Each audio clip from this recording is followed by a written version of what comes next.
Hello viewers, আসসালামু আলাইকুম। আমার পিছনে আপনি একটি পালসার বাইক দেখতে পাচ্ছেন, রেড কালারের, একদম ফ্রেশ কন্ডিশন আছে। বাইকটি ফুল টাকার নাম্বার করা, খুব কম প্রাইসের মধ্যে আমি আপনাদেরকে দিতে পারবো। তো আজকের এই ভিডিওটির মাধ্যমে বাইকটির প্রাইস এবং কন্ডিশন সম্পর্কে জানাবো। তো ভিউয়ার্স, চলুন ভিডিওটি শুরু করি। প্রথমে যদি বাইকের সামনে টায়ার কন্ডিশন দেখায়, দেখতে পাচ্ছেন আপনারা একদম নতুনের মতন আছে। মাঠঘাট কন্ডিশন একদমই ফ্রেশ, বাইকে কোনো ধরনের দাগ স্পট নাই। টাঙ্কির পার্টগুলো যদি আমি আপনাদেরকে দেখাই, দেখতে পাচ্ছেন আপনারা একদম ভালো আছে। ইঞ্জিন কন্ডিশন একদম ভালো, এখন পর্যন্ত ইঞ্জিনের মূল পার্ট খোলা পড়েনি। দেখতেই পাচ্ছেন আপনারা বাইকের পিছনের টায়ার কন্ডিশন একদম ভালো আছে। বাইকটি বগুড়ার নাম্বার করা সহ, আর ফুল টাকার নাম্বার, কিন্তু 10 বছরের কাগজ একদম। দেখতেই পাচ্ছেন আপনারা। এই সাইড থেকে যদি বাইকের টাঙ্কির পার্টটার দেখা দেখেন, একদমই ফ্রেশ আছে, কিন্তু ইঞ্জিন কন্ডিশন একদমই আনটাচ। সব কিছু একদম ভালো আছে, শুধুমাত্র বাইকটিতে তেল তুলবেন আর চালাবেন, 1 টাকার কোনো ধরনের কোনো কাজ নাই।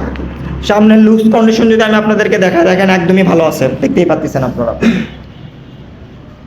একদম ফুল ফ্রেশ। যারা কম টাকার মধ্যে একটি পালসার বাইক কিনতে যাচ্ছেন, আপনারা আমাদের কাছ থেকে এই বাইকটি কিনতে পারেন। বাইকটা একদমই সুপার ফ্রেশ আছে, শুধুমাত্র তেল তুলবেন আর চালাবেন। তো এখন আমি আপনাদেরকে এই বাইকটির প্রাইস সম্পর্কে জানাবো। তো এই বাইকটির প্রাইস হচ্ছে, আমি আপনাদের জন্য দিচ্ছি অনলি 73,000 টাকা। শুধু 73,000 টাকা, হালকা একটু সম্মানী আছে। আপনারা আমাদের সঙ্গে স্ক্রিনে দেওয়া নম্বর যোগাযোগ করবেন।